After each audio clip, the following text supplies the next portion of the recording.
Chapter 4. Cañculā's Salvation. The wise Brahmin, his voice calm yet filled with divine authority, spoke to the Brahmin lady, his words laden with the weight of truth. "O noble lady," he began, his eyes shining with compassion, "it is by the grace of destiny that you have come to this realization at the right moment. The sacred tales of the Shiva Purāṇa, which are the very essence of detachment, have awakened your soul. Fear not, for now is the time to seek refuge in the mighty Shiva. By his boundless mercy, all sins are washed away in an instant." He paused, allowing his words to sink in before continuing with gentle urgency. "Let me guide you to that supreme goal, the glorification of Shiva, through which your journey in this life and beyond will be filled with unending peace and joy." The Brahmin's voice resonated with wisdom as he explained, "It is by listening to these sacred stories that your mind has begun to turn away from worldly temptations. The path of true repentance and detachment has now opened before you, as if a door to the divine has been unlocked." He emphasized the importance of repentance, his tone now imbued with earnestness. "Repentance, dear lady, is the sacred key to release for all those burdened by sin. The wise and saintly men have sung its praises as the most effective way to cleanse one's soul. Through sincere repentance, a sinner not only purifies themselves but also becomes fearless, for they are on the path to salvation." As he spoke, the Brahmin's conviction grew stronger, his words flowing like a river of truth. The purity that comes from hearing the Shiva Purāṇa cannot be achieved by any other means. Just as a mirror, when wiped clean, reflects the light without distortion, so too does the mind become clear and pure when it absorbs these divine stories. He described with reverence how Shiva, accompanied by the divine Ambā, resides in the hearts of the pure. Those who are sanctified in spirit will surely reach the abode of Shiva and Ambā, where eternal bliss awaits. This is the true purpose behind Mahadeva's creation of this story, to guide us toward the fourfold aim of life: Dharma, Artha, Kama, and Moksha. The Brahmin continued, his voice now a gentle tide of reassurance. "Even if one cannot meditate now, by simply listening to the story of Shiva in this life, they are sowing the seeds for their next birth, where they will undoubtedly reach Shiva's holy feet."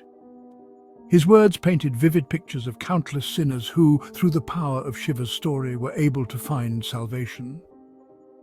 Many who were once lost have been redeemed by this sacred tale, achieving liberation through their devotion. He urged the Brahmin lady to turn away from the fleeting pleasures of the world. "Listen with all your heart to the sanctifying tale of Shiva, the Supreme Soul. As you do, your mind will be cleansed and you will be set on the path to liberation."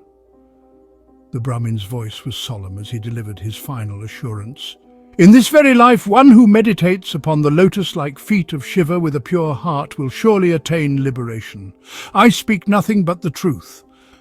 As the Brahmin fell silent, his heart now fully absorbed in the meditation of Shiva, his countenance radiated peace and purity.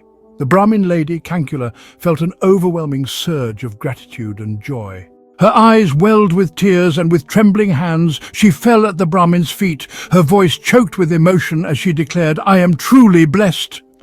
Rising, she stood with great agitation, her hands still joined in reverence.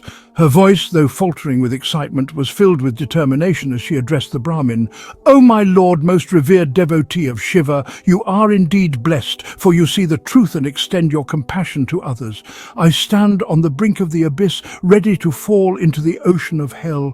Please save me. My soul yearns to hear the Purana, and through it I have already begun to detach from the chains of worldly desires." The Brahmin, moved by her sincerity, bestowed his blessings upon her, and so, with her heart set on hearing the sacred tales, Cañculā devoted herself to serving the Brahmin, eager to absorb every word of the Puranic stories. The Brahmin, seeing her dedication, narrated the story of Shiva Purāṇa, infusing each word with divine power. Cañculā listened intently, her heart and mind increasingly drawn towards the path of devotion, knowledge, and detachment. As the story unfolded, Cañculā felt her soul being purified. The blessings of Shiva descended upon her, allowing her to meditate deeply on the forms and features of the great Lord. With the guidance of her preceptor, her mind became singularly focused on Shiva, and she adopted the ascetic practices that brought her closer to him.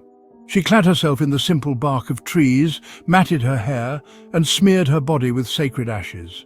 Adorning herself with garlands of Rudraksha beads, she bathed daily in holy waters, constantly chanting the holy names of Shiva.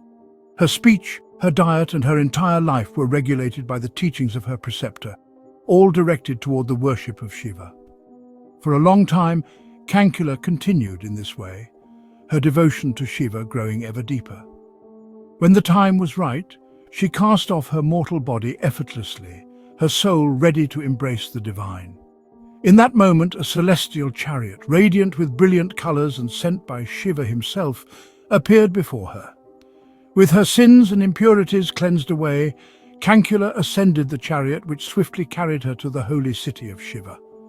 Upon arrival, her form was transformed. She took on the divine appearance of Gauri, her limbs shining with divine beauty, adorned with celestial ornaments and crowned with the crescent moon. Before her stood the majestic Mahadeva, three-eyed and eternal, his brilliance surpassing that of 10 million suns. Beside him, the goddess Parvati, luminous as lightning, shared his eternal glory. Cañculā's heart swelled with joy as she beheld Shiva, bowing repeatedly in deep reverence. Tears of bliss streamed down her face as she was graciously welcomed into the divine presence of Parvati and Shiva. The goddess, with a compassionate smile, made Cañculā her chaperone, blessing her with a divine role in their eternal abode.